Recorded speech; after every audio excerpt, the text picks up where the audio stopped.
চূড়ান্ত হয়ে গেল পাকিস্তান এ দলের বিপক্ষে বাংলাদেশের এ দলের সিরিজ। পাশাপাশি হয়েছে দলের স্কোয়াডও। থাকছেন জাতীয় দলের বেশ কিছু নিয়মিত ক্রিকেটার। কারা কারা থাকবেন পাকিস্তান সফরে আর কোন কোন ফরম্যাটে হবে এই সিরিজ, তা নিয়ে বিস্তারিত থাকছে এই প্রতিবেদনে। 30শে জুলাই পাকিস্তান এ দলের বিপক্ষে বাংলাদেশ এ দলের স্কোয়াড ঘোষণা করলেন বিসিবি। যেই সিরিজে থাকছে 2টা আনঅফিসিয়াল টেস্ট আর 3টা ওয়ানডে ম্যাচ। 2 ফরম্যাটে আলাদা আলাদা করে স্কোয়াড ঘোষণা করলেন বিসিবি। তাহলে চলুন দেখে আসি প্রথমে ওয়ানডে স্কোয়াড। ওপেনার হিসেবে আছেন 4 জন: সৌম্য সরকার, এনামুল হক বিজয়, মোহাম্মদ নাইম শেখ ও সাইফ হাসান।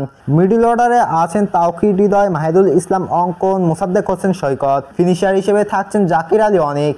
অলরাউন্ডার ক্যাটাগরিতে আছেন রিশাদ হোসেন, শেখ মেহেদি, মোহাম্মদ সাইফুদ্দিন। পেসার হিসেবে থাকছেন রেজাউর রহমান রাজা, তানজিদ হাসান সাকিব, রুয়েল মিয়া।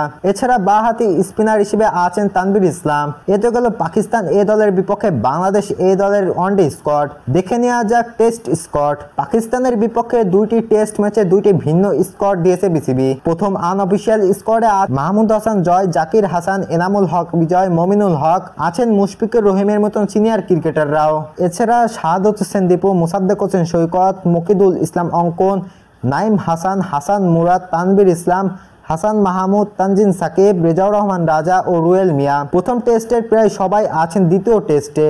দ্বিতীয় টেস্টে জায়গা পেয়ে তাওকির হৃদয়, নাইম শেখ, সাইফ হাসান, জাকির আলী ওয়ানিক, মোহাম্মদ সাইফুদ্দিন। 6 অক্টোবর পাকিস্তানের উদ্দেশ্যে রওনা করবে বাংলাদেশ। 10ই আগস্ট প্রথম এবং 17ই আগস্ট দ্বিতীয় টেস্ট ম্যাচ। দুটোই 4 দিনের টেস্ট। ওয়ানডে ম্যাচ অনুষ্ঠিত হবে 23, 25 ও 27 আগস্ট।